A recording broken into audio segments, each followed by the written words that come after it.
होता है क्योंकि निर्णय शक्ति कम होती है। और फिर बाबा और आगे का मुद्दा बताते हैं कि जीवन मुक्ति जन्म सिद्ध अधिकार है। ये स्लोगन बाबा ने दिया है। और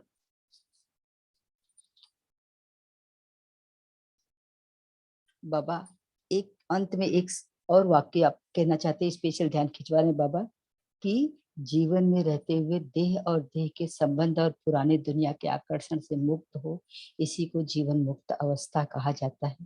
तो अभी हम मुरली विस्तार से सुनते हैं। बाबा के ही शब्दों में बाबा सुना रहे हैं। हम सभी एक सेकंड बाबा के ध्यान में आ जाएं और फिर मुरली बाबा के ही मुखारबिंद से सुनेंगे। निर्णय शक्ति को बढ़ाने की कसौटी साकार बाप के चरित्र 11 जुलाई 72 11/7/72। वर्तमान समय के विशेषता को जानते हुए अपने में वह सर्व शक्तियां धारण कर अपने को विशेष आत्मा बनाया है। बाबा पूछते हैं पहला प्रश्न, जैसे इस समय की विशेषताओं का वर्णन करते हो वैसे ही अपने में भी वह विशेषताएं देखते हो। जितनी समय में विशेषताएं हैं उतनी स्वयं में हैं। वह समय में ज्यादा है और स्वयं में कम है। बाबा प्रश्न पे प्रश्न पूछते जा रहे हैं। और बाबा ये किस समय की हमको पूछ रहे हैं? इस संगम के समय की जो विशेषताएं हैं वो हमारे में कितनी आई है बाबा, ये हमसे पूछ रहे हैं। बस समय में ज्यादा है और स्वयं में कम है। समय और स्वयं में कितना अंतर समझते हो? अंतर है। अब आप फिर से पूछते हैं, आप स्वयं पावरफुल हैं व समय पावरफुल है। अभी समय है, होना स्वयं को चाहिए। बाबा ध्यान किस पे दिलाए? अभी समय है, आप ये सोचते हो होना स्वयं को चाहिए। अगर कहते हो होना यह चाहिए तो दुनिया वाले अज्ञानी निर्बल आत्माओं और आप ज्ञानी आत्माओं में व मास्टर सर्वशक्तिवान आत्माओं में क्या अंतर रहा?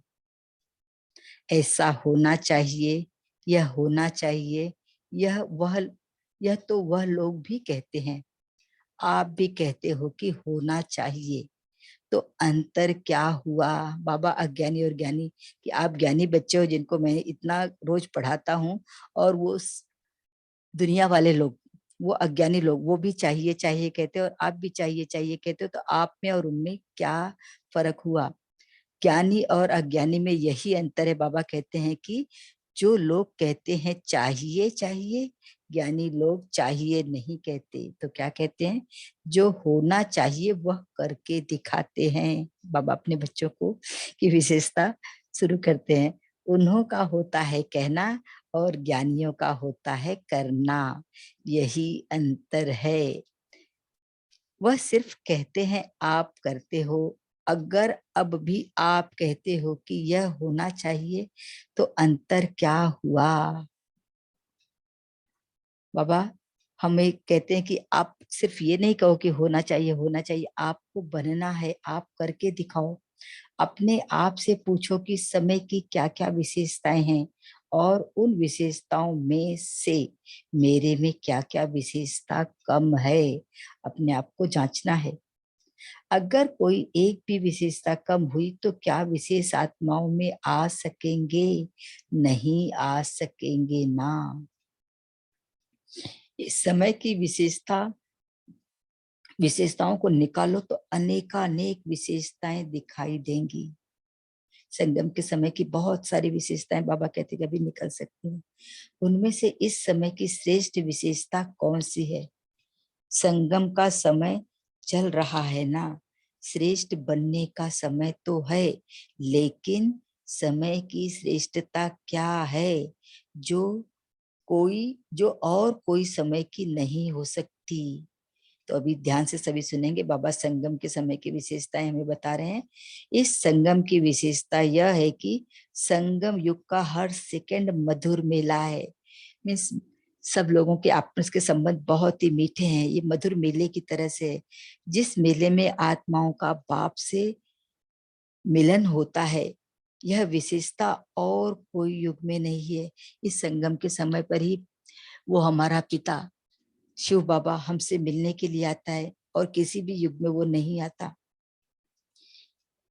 वह यही है, बाप और बच्चों का मेला और मिलन कहो तो इस विशेषता को सदा अपने में धारण करते हुए चलते हो।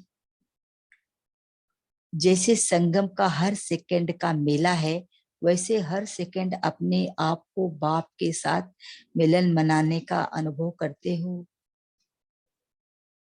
वह इस महान श्रेष्ठ मेले में चलते चलते कब कब बाप दादा का हाथ छोड़ मेले व मिलन मनाने से वंचित हो जाते हो। हाथ छोड़ देते हैं माने हम बाबा की याद भूल जाते हैं, बाबा को भूल जाते हैं, तो हम बाबा का हाथ छोड़ देते हैं। और जब बाबा का हाथ छोड़ देते हैं तो बाबा से मिलन हमारा अधूरा रह जाता है। मेला होता है खुशी मनाने के लिए। अगर मेले में कोई बच्चा माँ बाप से बिछुड़ जाए, वह हाथ छोड़ दे, तो उसको क्या प्राप्ति होगी? बाबा ही बता रहे हैं, खुशी के बजाय और ही अशांत हो जाएंगे। तो ऐसे अपने आप को देखो कि मेले में सदा खुशी की प्राप्ति कर रहा हूँ, सदा मिलन में रहता हूँ। जो सदा मिलन में रहेगा उसकी निशानी क्या होगी? तो ध्यान से हम सुनते हैं कि बाबा से हम जब बाबा के याद में रहते हैं तो हमें क्या क्या हमारी निशानी होती है, उसकी विशेषता क्या होगी? अतीन्द्रिय सुख में रहने वाले व सदा मिलन मनाने वाले की निशानी क्या होगी? उनकी विशेषता क्या होगी? जो सदैव मिलन में मग्न होगा वह कब भी कोई विघ्न में नहीं होगा। जो बाबा के साथ है उसके पास विघ्न भी आने से डरता है, क्योंकि सर्वशक्तिमान पिता जिसे कहते हैं कि कालों का काल महाकाल, वो हम उसकी याद में हम है, तो कैसे विघ्न कोई आ सकता है? मिलन विघ्न को हटा देता है, वह विघ्न विनाशक होगा। मिलन को ही लगन कहते हैं। कोई भी प्रकार का विघ्न आता है वह विघ्न के वश हो जाते हैं। तो इससे क्या सिद्ध होता है? सदा मिलन मेला नहीं मनाते, यानी बाप के साथ नहीं हो, कंबाइंड नहीं हो, बाप की याद में नहीं हो। जैसे औरों को कहते हो कि समय को पहचानो, समय का लाभ उठाओ, तो अपने आप को भी यह सूचना देते हो, वह सिर्फ दूसरे को ही देते हो। अगर को अपने आप को भी यह सूचना देते हो तो एक सेकंड भी मिलन से दूर नहीं रह सकते। बाबा की याद सतत निरंतर बनी रहेगी, जिसको कहते हैं हर सेकंड मिलन मनाते रहेंगे। जैसे कोई भी बड़ा मेला लगता है, उसका भी समय फिक्स होता है कि इतने समय के लिए यह मेला है, फिर वह समाप्त हो जाता है। अगर कोई श्रेष्ठ मेला होता है और बहुत थोड़े समय के लिए होता है, तो क्या किया जाता है? बाबा कहते हैं कि मेले को मनाने का प्रयत्न किया जाता है। इस मेले से जितना भी हमें लाभ मिल सके उसके साथ हम वो लेने की कोशिश करते हैं कि कुछ समय के लिए ये खत्म हो जाएगा। तो बाबा कहते हैं कि वैसे ही इस संगम के मेले को अगर अब नहीं मनाया तो क्या फिर कब यह मेला लगेगा? क्योंकि संगम का समय कुछ ही समय बचा हुआ है। तो ये संगम का समय बीत जाएगा तो हम बाबा भी चला जाएगा, और बाबा चला जाएगा तो हम बाबा से मिलन कैसे कर पाएंगे? जबकि सारे कल्प के समय के अंदर यह थोड़ा समय ही बाप और बच्चों का मेला लगता है। तो इतने थोड़े समय के मेले को क्या करना चाहिए? बाबा बताते हैं कि हर सेकंड मनाना चाहिए। तो समय की विशेषता को जानते हुए अपने में भी वह विशेषता धारण करो। क्या कहते हैं? क्या धारण करो? विशेषता धारण करो। तो आगे बाबा बताते हैं कि तो स्वतः ही श्रेष्ठ आत्मा बन जाएंगे। हम बाबा कहते हैं कि लक्ष्य के लिए बाबा बताते हैं कि लक्ष्य तो सभी का श्रेष्ठ आत्मा बनने का है ना।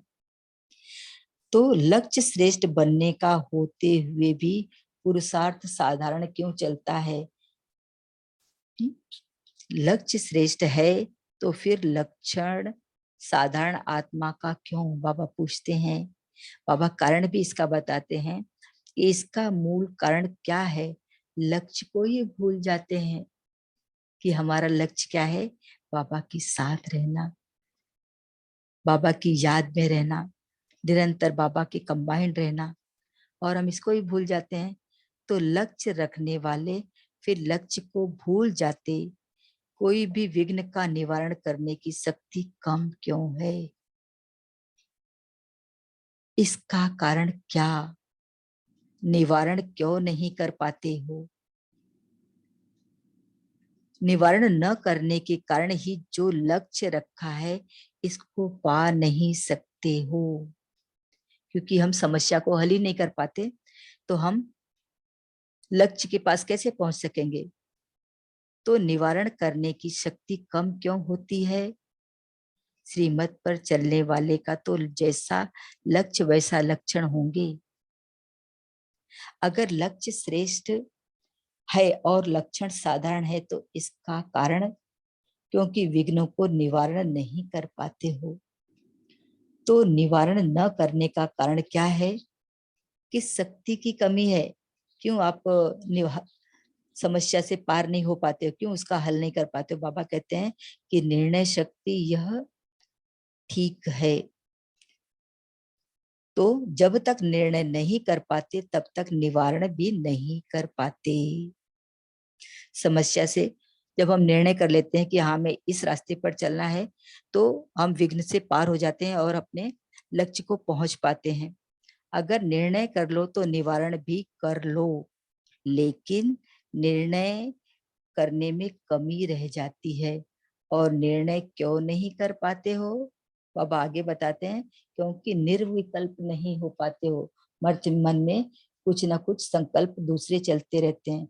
व्यर्थ संकल्प विकल्प बुद्धि में होने के कारण, बुद्धि क्लियर न होने के कारण निर्णय नहीं कर पाते, क्योंकि एक की याद, एक बल, एक भरोसा, इससे इस रास्ते पर चलने के बजाय हम दूसरे अन्य अन्य रास्तों को चुन लेते हैं। इसलिए हम सही निर्णय नहीं कर पाते और निवारण भी नहीं कर पाते। तो निर्णय न होने के कारण निवारण नहीं कर पाते। निवारण न कर सकने कारण कोई न कोई आवरण के वश हो जाते हैं। बाजा राइमिंग राइमिंग वर्ड बराबर अच्छे से इस्तेमाल करें। निर्णय, निर्विकल्प, निवारण, अभी आवरण। निवारण नहीं तो आवरण अवश्य है। तो अपने निर्णय शक्ति को बढ़ाने लिए सहज साधन कौन सा दिया है, बाबा बता रहे हैं। तो बाबा आगे कहते हैं उदाहरण देकर कि जैसे सोने को परखने के लिए कसौटी को रखा जाता है, इससे मालूम हो जाता है कि सच्चा है व झूठा है। ऐसे ही निर्णय शक्ति को बढ़ाने के लिए आपके सामने कौन सी कसौटी है, तो वो कसौटी बाबा बता रहे हैं, साकार बाप का हर कर्तव्य और हर चरित्र, यही कसौटी है कि हमारा कर्तव्य, हमारे चरित्र बाप के चरित्र से कितने मेल खा रहे हैं, कितना अंतर है उसमें। जो भी कर्म करते हो, जो भी संकल्प करते हो, अगर इस कसौटी पर देख लो कि यह यथार्थ है व अयथार्थ है, व्यर्थ है व समर्थ है, इस कसौटी पर देखने के बाद जो भी कर्म करेंगे वह सहज और श्रेष्ठ होगा। जब बाबा की और अपनी तुलना करेंगे, बाबा के कर्म की, बाबा के चरित्र की, अपने कर्म और अपने चरित्र से, तो हमें ये सही सही पता चल जाएगा कि सहज क्या है और श्रेष्ठ क्या है। और हम सहज और श्रेष्ठ जो भी कर्म करेंगे इस कसौटी पर कसने के बाद, वो सहज भी होगा और श्रेष्ठ भी होगा। तो इस कसौटी को ही साथ नहीं रखते हो, इसलिए मेहनत लगती है। बाबा कितनी सहजता से बता देते हैं, जो सहज युक्ति है इसको भूल जाते हो, इस कारण विघ्नों से मुक्त नहीं पा सकते। अगर सोने का काम करने वाले के पास कसौटी ठीक न हो तो क्या होगा, बाबा बता रहे हैं कि धोखा खा लेंगे। अगर हमारे पास परखने की शक्ति नहीं है तो हम सही निर्णय नहीं कर पाएंगे, और सही निर्णय नहीं कर पाएंगे तो हम वहां पर धोखे में आ जाएंगे। ऐसे ही अगर यह कसौटी सदा स्मृति में न रखते हो तब मुश्किल अनुभव करते हो। है तो सहज ना कि बाबा का साथ रखे, बाबा के हर कदम पर कदम रखना। जो बाबा कहते हैं कि बाबा को की कदम पर कदम रखेंगे तो हमसे कोई भी गलती नहीं होगी और हर काम सहजता से हो पाएगा। बाबा कहते हैं नकल करने में भी आपको कोई अक्ल लगानी है क्या, सिर्फ बाबा के कदमों पर कदम रखो और आगे बढ़ते जाओ। तो फिर मुश्किल क्यों हो जाता है? क्योंकि युक्ति को यूज नहीं करते हो। युक्ति यूज करो तो मुक्ति जरूर हो जावे, चाहे संकल्पों के तूफान से, चाहे कोई भी संबंध द्वारा व प्रकृति व समस्याओं द्वारा कोई भी तूफान व विघ्न आते हैं तो उससे मुक्ति न पाने का कारण युक्ति नहीं है, क्योंकि आप युक्ति नहीं लगाते हो, युक्ति युक्त नहीं बने हो। तो बाबा क्या कहते हैं कि जितना योग युक्त युक्ति युक्त होंगे उतना सर्व विघ्नों से मुक्त जरूर होंगे। जितना हम बाबा के साथ रहेंगे, कंबाइंड रहेंगे, उतना ही हमें रास्ते भी बाबा बताते जाएंगे, तो हम विघ्नों से भी मुक्त हो जाएंगे। सर्व विघ्नों से मुक्त हो या युक्त हो। बाबा पूछ रहे हैं कि आप विघ्न के अंदर फंसे हो या विघ्नों से पार पा गए हो, आप उनसे मुक्त हो गए। योग युक्त नहीं रहते हो तब विघ्नों से युक्त हो। जब बाबा के साथ कंबाइंड नहीं है तो हम विघ्नों में घिरे हुए हैं। जो कोई भी प्रोग्राम रखते हो, व भाषण आदि करते हो, व किसको भी समझाते हो, तो उसमें सभी को मुख्य कौन सी बात सुनाते हो? तो बाबा बहुत आसान हमारा सदा का सीधा साधा मंत्र बता रहे हैं कि मुक्ति, जीवन मुक्ति आपका जन्म सिद्ध अधिकार है। तो जब आपका जन्म सिद्ध अधिकार है तो उसको प्राप्त करो ना। बाबा कहते हो कि आप हमेशा दूसरों को सुनाते हो ना कि मुक्ति और जीवन मुक्ति ये हमारा जन्म सिद्ध अधिकार है, तो आप उसको क्यों नहीं प्राप्त करते हो? फिर कहते हो अब नहीं तो कब नहीं। तो यह जो मुख्य स्लोगन है, मुक्ति जीवन मुक्ति जन्म सिद्ध अधिकार है, इसको आप लोगों ने पाया है, बच्चे बने और अधिकार नहीं पाया। औरों को समझाते हो, बच्चा बना और वर्षे का अधिकारी बना। मन जैसे ही हम बाबा का बच्चा बन जाते हैं, बाबा से हम अधिकार हमारा बाबा पर हो जाता है और बाबा के सारे वर्षे जो बाबा का खजाना वो हमारा बन जाता है। तो यह सिर्फ समझाने का है, वो आप प्रैक्टिकल करने की बात है। बाबा पूछते हैं सिर्फ आप दिमाग में सोचते हो या दिल से भी इस चीज को अपना लेते हो, प्रैक्टिकल में भी लाते हो? लायक बनना दूसरी बात है, लेकिन मुक्ति जीवन मुक्ति का वर्षे मिल गया है व नहीं, यहाँ ही पा लिया है व मुक्ति धाम में मुक्ति और स्वर्ग में जीवन मुक्ति लेना है। बाबा पूछते हैं यहाँ ही आपने पाया है संगम पर ही, या अभी जब आप मुक्ति धाम में जाएंगे तो वहां पर मुक्त होंगे और जब स्वर्ग में जाएंगे तो आपको जीवन मुक्ति वहां पर मिलेगी? भक्ति में तो मिलना है, लेकिन भविष्य के साथ साथ अभी मुक्ति जीवन मुक्ति नहीं मिली है। जब बाप अभी मिला है तो वर्षा भी अभी मिला है। भविष्य के दिलासे पर चल रहे हो, चेक मिला है। बाबा कितने प्रेम से बता रहे हैं कि चेक लिया है आपने। ऐसा सोच रहे हो कि भविष्य में चेक हमारे पास चेक तो है ही है बाबा नाम का, और ये हमें जब चाहिए तो काम आएगा। बाबा कहते हैं कि बच्चों को चेक नहीं दिया जाता है, बच्चे तो बाप के हर चीज पर अधिकारी होते हैं। बाबा आगे कहते हैं कि अधिकारी को चेक का दिलासा नहीं दिया जाता है, ये आपके पास चेक है, जब चाहिए तो यूज कर लेना। बाबा कहते हैं कि हर चीज पर आपका अधिकार है बच्चे। तो प्रैक्टिकल जो वर्षा है वह अभी प्राप्त होता है। जीवन बंध के साथ ही जीवन मुक्त का अनुभव होता है। वहां तो जीवन बंध की बात ही नहीं, वहां तो सिर्फ उसी प्रारब्ध में होंगे। मुक्ति धाम के मुक्ति का अनुभव जो अभी कर सकते हो वह वहां नहीं कर सकेंगे। तो बाबा कहते हैं कि अभी ही हमको मुक्ति भी प्राप्त करनी है और जीवन मुक्ति भी प्राप्त अभी ही करनी है। तो यह नहीं समझना कि मुक्ति जीवन मुक्ति का जन्म सिद्ध अधिकार भविष्य में पाना है, अभी ही लेना है, नहीं। जब से बच्चे बने तो वर्षा भी पा लिया है। बाकी रहा आज्ञाकारी, वफादार, फरमान बरदार, कहाँ तक बनते हो वह नंबर है। हाँ बाबा, नंबर किसमें है ये बता रहे हैं कि आपने कितना आज्ञाकारी हो, कितना बापा से वफादार हो और कितना फरमान बरदार हो। वर्षे के अधिकारी तो बन जाते हो, उस वर्षे को जीवन में धारण करके उससे लाभ उठाना वह हर एक की अवस्था पर है कि हमने बाबा के वर्षे को कितना पाया है और कितना उसको अपने जीवन में ढाला है, कितना वो हमारे लिए कारगर है।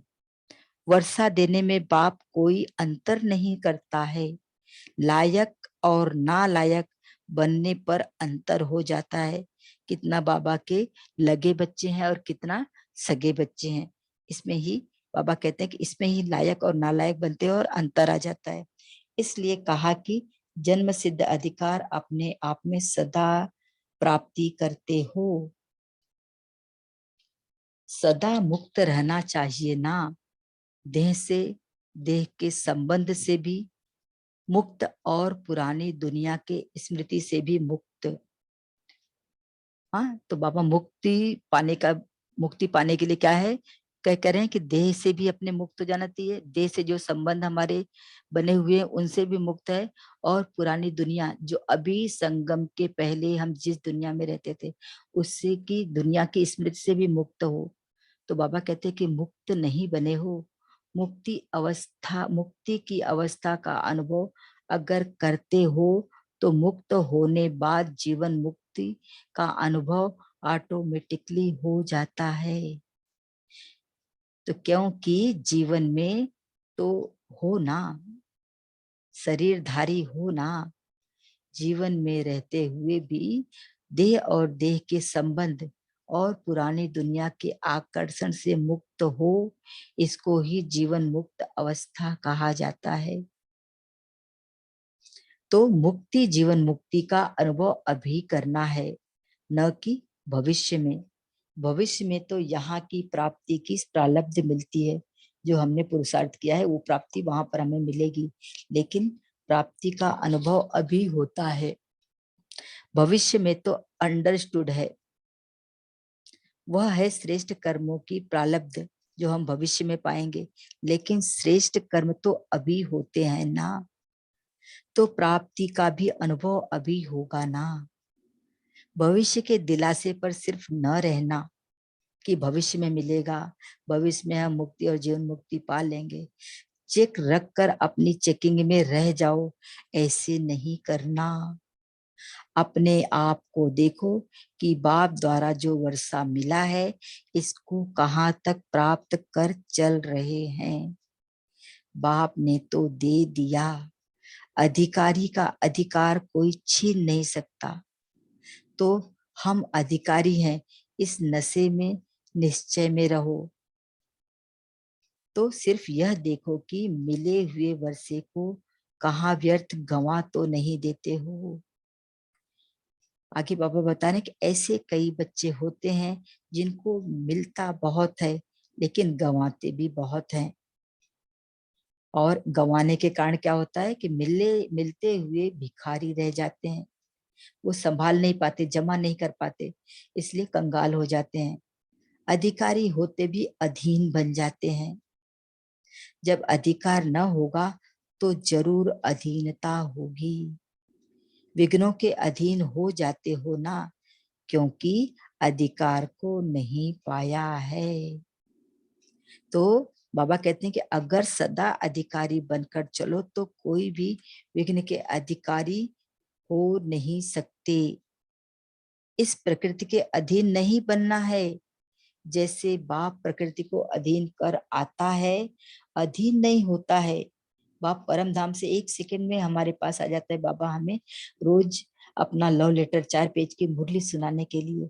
तो वैसे ही इस देह व जो भी यह प्रकृति है उसको अधीन कर चलना है, न कि अधीन होना है। प्रकृति हमारी दासी है तो हमको प्रकृति का दास नहीं बनना है। अच्छा, तो बाबा आगे क्या कहते हैं कि कलाबाजी का खेल देखा, भट्टी वालों ने आज कलाबाजी अच्छी दिखाई है। अभी समाप्ति में सभी कमजोरियां भी समाप्त हो जाएंगी ना। फिर यह कलाबाजी तो नहीं खेलेंगे ना। सदा मुक्ति और जीवन मुक्ति अधिकार के निश्चय और नशे में रहने वाले सर्वश्रेष्ठताओं को धारण कर श्रेष्ठ आत्मा बनने वाली आत्माओं को याद, प्यार और नमस्ते। और हमें ऐसा श्रेष्ठ बनाने वाले बाप दादा को नमस्ते। थैंक यू बाबा। और सभी 1 मिनट साइलेंस रहेंगे, इसके बाद बाबा की मुरली सभी शेयर करेंगे। ओम शांति।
ओम शांति। सभी शेयर कर सकते हैं आज बाबा ने क्या बताया मुरली में।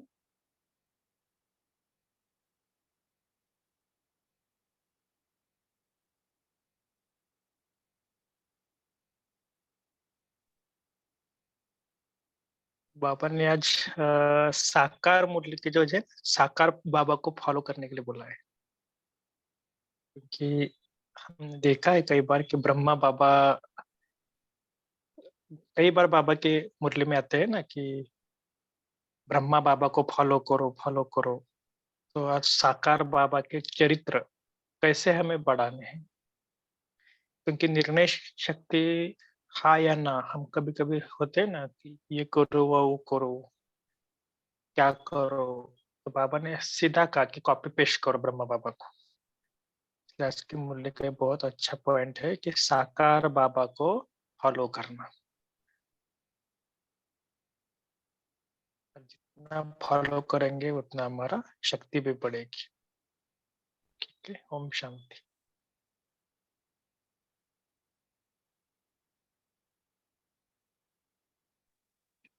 ओम शांति।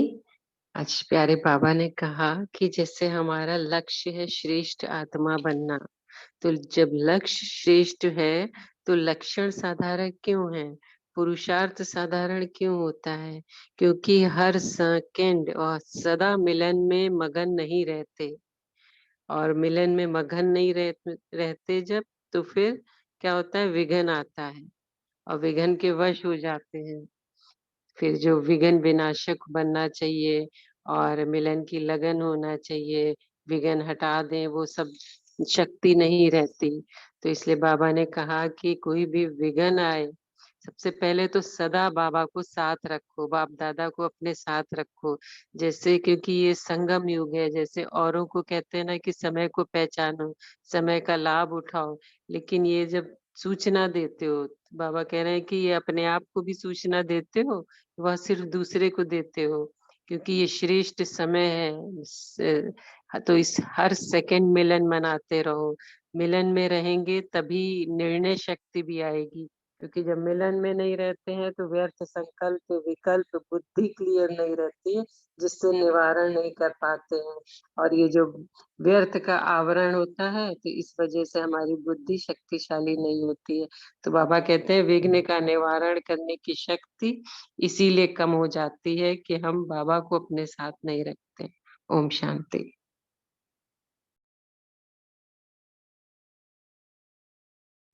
जी, बहुत अच्छा। बाबा ने निर्णय शक्ति ना होने का क्या कारण बताया है?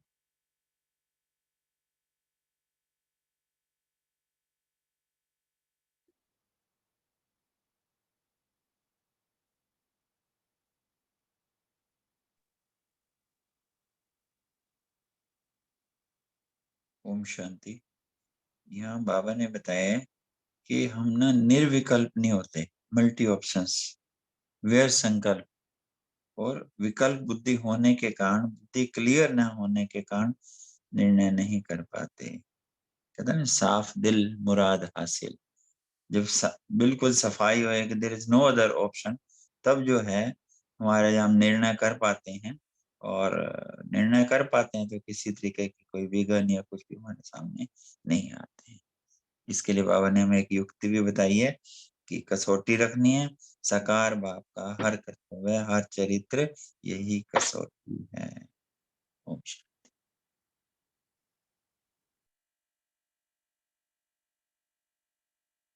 ओम शांति। सभी को रिक्वेस्ट है कि ब्रेकआउट रूम केवल आपके लिए बनाए जाते हैं, तो आप सभी इसका लाभ लेना, सभी इसमें पार्टिसिपेट करना, अच्छा लगता है।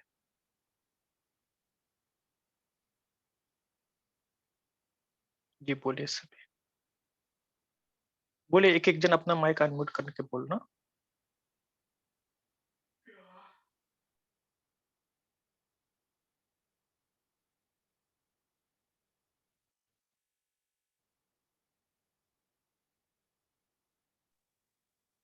सावित्री दीदी, आपकी आवाज नहीं आ रही है, माइक तो अनम्यूट है।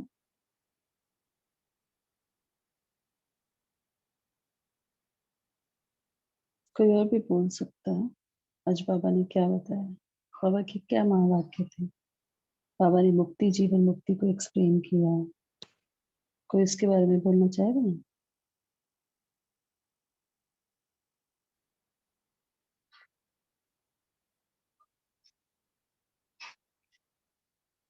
सभी एक एक पॉइंट शेयर कीजिए। ओम शांति। आज बाबा ने कहा है कि मुक्ति, जीवन मुक्ति हम बच्चों का जन्म सिद्ध अधिकार। इसके लिए बाबा ने कहा है कि इसकी अनुभूति हमें यहीं करनी है, क्योंकि अगर मुक्ति धाम में जब हम होंगे, वहाँ ये शरीर नहीं होगा, ये कर्म इंद्रिया नहीं होगी, तो उसकी अनुभूति हम वहाँ नहीं कर सकते। तो बाबा कहते हैं कि उसकी अनुभूति हमें यहीं करनी है। और जीवन मुक्ति के बारे में बाबा ने कहा कि वहाँ तो हम उसकी प्रारब्ध भोगेंगे, जो हम यहाँ पुरुषार्थ कर रहे हैं, जो हम यहाँ बन रहे हैं, पर उसकी रियल अनुभूति हमें यहाँ करनी है। क्योंकि जीवन में रहते हुए भी आपने कहा इस संबंधों में शरीर से और शरीर के जो सारे संबंध है उससे मुक्त रहना, वही जीवन मुक्ति स्थिति है। उसको हम यही हमें अनुभव करना है। ओम शांति। ओम शांति। बाबा कह रहे हैं कि जैसे एक है जीवन बंध और दूसरा है जीवन मुक्त। तो बाबा कह रहे हैं कि यहाँ पे जीवन बंध का अनुभव नहीं, क्योंकि यहीं पे आपको जीवन मुक्त का अनुभव करना है। मुक्ति धाम की मुक्ति का अनुभव जो अभी कर सकते हो, वे वहां नहीं कर पाओगे। तो बाबा ने कहा कि ये आपका जो भविष्य में पाना है वो तो है, लेकिन जब से बच्चे बने हो तो वर्षा अभी पा लिया है मुक्ति, जीवन मुक्ति का। बाकी बाबा कहते हैं कि जो साकार ब्रह्मा बाबा किस तरह आज्ञाकारी, वफादार, फरमान बरदार, तो तो उनको फॉलो करो कि कुछ बाबा की श्रीमत क्या है, श्रीमत में हम फॉलो करते हैं कि नहीं, तो उसमें फिर वर्षे के अधिकारी बन जाते हो, लेकिन उसमें फिर नंबरवार हो जाते हो, धारणा नहीं हो पाती है। तो उसी लिए बाबा कह रहे हैं कि अंतर आ जाता है, कोई लायक बन जाता है, कोई नालायक भी बाबा ने कहा। तो बाबा कहते हैं कि सदा प्राप्ति अपने अधिकार में रहो, कि ये हमारा जन्म सिद्ध अधिकार है। तो अभी ये जो संगम युग का श्रेष्ठ समय है, जिसमें व्यर्थ जी संकल्प विकल्प क्लियर रखें। जी।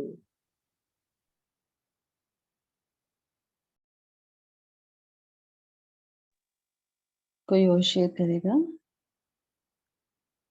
बाबा ने क्या कारण बताया कि मुक्ति नहीं मिलती है, जैसे कोई भी संकल्पों के तूफान से, संबंधों से, प्रकृति से, समस्याओं से मुक्ति ना पाने का कारण क्या है? जबकि मुक्ति तो हमारा जीवन जन्म सिद्ध अधिकार है, क्यों नहीं होते हैं हम? कोई बताएगा? बाबा ने क्या रीजन बताया इसका? क्या उपाय भी बताया मुक्त अवस्था के लिए?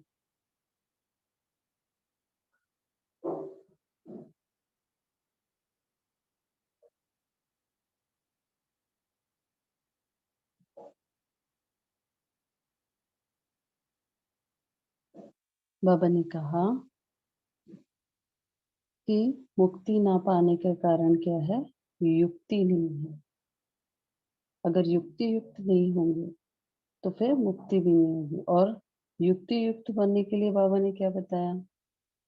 ये कोई शेयर करेगा? विघ्नों से मुक्त होने के लिए हमें युक्ति युक्त होना है। तो युक्ति युक्त होने के लिए हमें क्या करना है?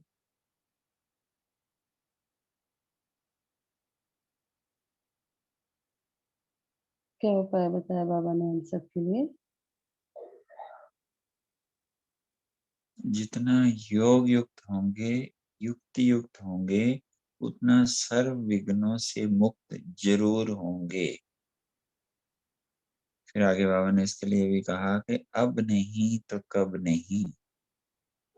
ये हमेशा ध्यान रखना है। बच्चा बना अर्थात वर्षे का अधिकारी बने।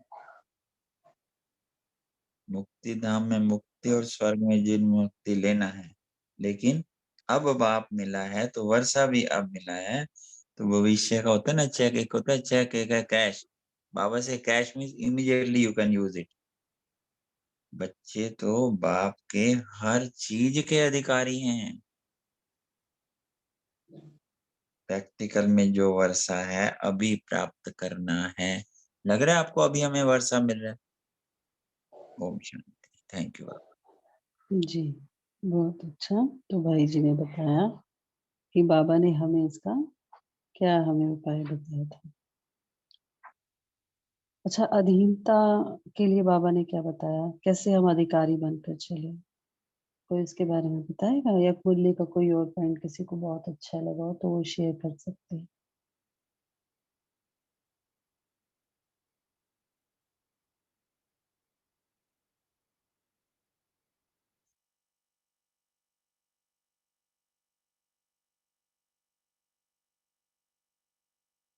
बाबा ने किस निश्चय और नशे में रहने के लिए हम सबको कहा?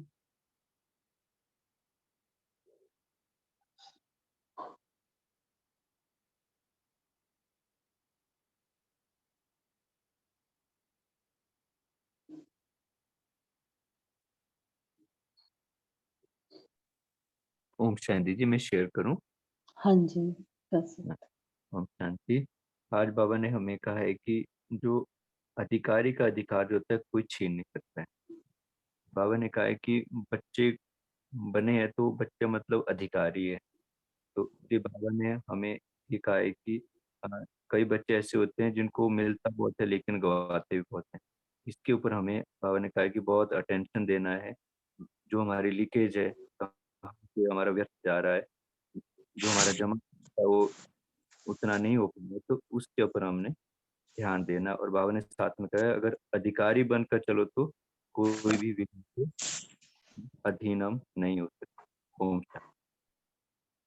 जी, तो सभी ने बहुत अच्छा शेयर किया। तो अभी समय भी हो गया है, फॉल लॉन्च हुआ है, तो आप सभी उसका रिप्लाई कर सकते हैं। इसके बाद आशा दीदी हम सबको योग भी करेंगे और होमवर्क भी देंगे।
अच्छा दीदी, आप हमें होमवर्क और योग करा सकते हैं।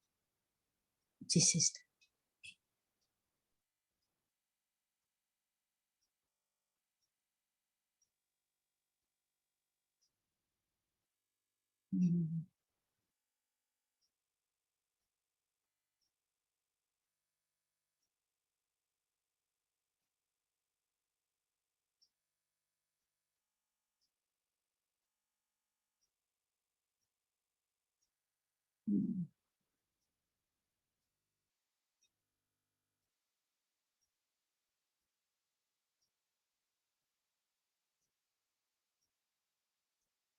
हाँ सिस्टर, मेरी आवाज आ रही है?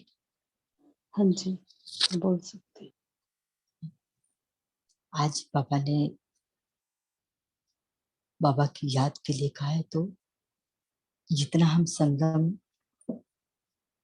के समय के महत्व को जितना अच्छे से समझ पाएंगे, उस तरह से ही हम, ये केवल संगम का समय नहीं, अपनी भी विशेषताओं को हमें उस तरह से धारण करनी है।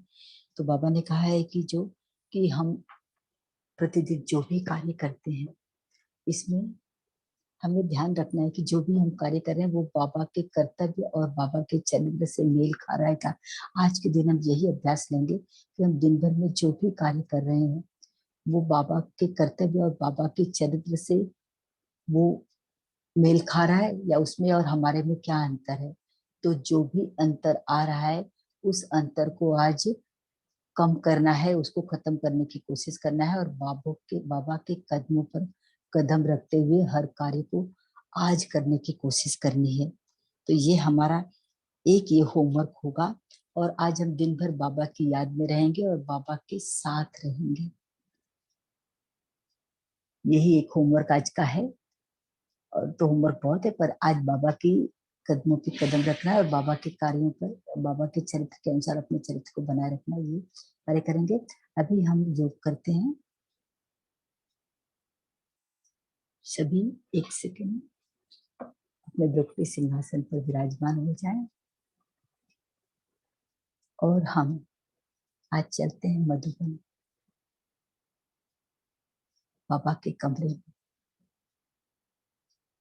बाबा के पास बैठ गए,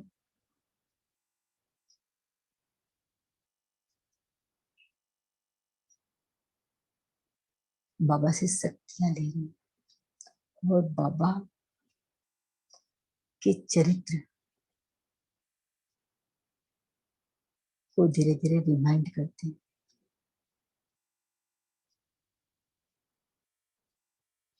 बाबा सभी बच्चों से बहुत प्यार से मिलता था, चाहे वो बाबा का बच्चा हो या अभी नहीं बना हो। बाबा तो कहता था भविष्य की सभी आत्मा धीरे धीरे इस एक ही दुकान पर आएंगी, एक ही हट्टी है। इसलिए वो सभी से बहुत प्रेम से मिलन मनाता था। तो इसी तरह से जो भी हमारे शुभ चिंतक हैं या नहीं है, उन सभी से, सबके लिए शुभ भावना, शुभकामना रखो बच्चों। बाबा ये हमें अपना पहली शिक्षा बता रहे हैं। और दूसरा, बाबा कहते हैं कि बच्चे ब्राह्मण जीवन यानी हर्षित मुक्त जीवन, तो दिन में कोई भी परिस्थिति आए, कैसी भी परिस्थिति आए, हमेशा प्रसन्न रहो। और उस परिस्थिति में बाबा ने क्या किया, ब्रह्मा बाबा ने उस परिस्थिति को पार कैसे किया, क्योंकि जो भी समस्याएं आपके पास आती है, इसके पहले ब्रह्मा बाप उस समस्याओं को उनके पास जाती हैं, तो उन्होंने उसको कैसे हल किया, उसको कैसे पाया, इस पर चिंतन करो तो आपकी समस्या बहुत आसानी से हल हो जाएगी और बाबा की श्रीमत अनुसार हल हो जाएगी।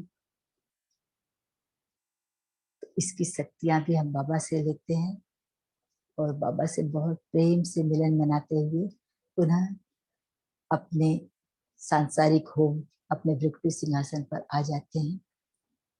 ओम शांति। ओम शांति। थैंक यू, आप सभी का धन्यवाद। कल फिर मिलेंगे। ओम शांति। Have a nice day. ओम शांति। शुक्रिया बाबा। गुड मॉर्निंग बाबा। ओम शांति। ओम शांति। शांति दीदी। शांति। Have a nice Om day. Shanti. Shanti.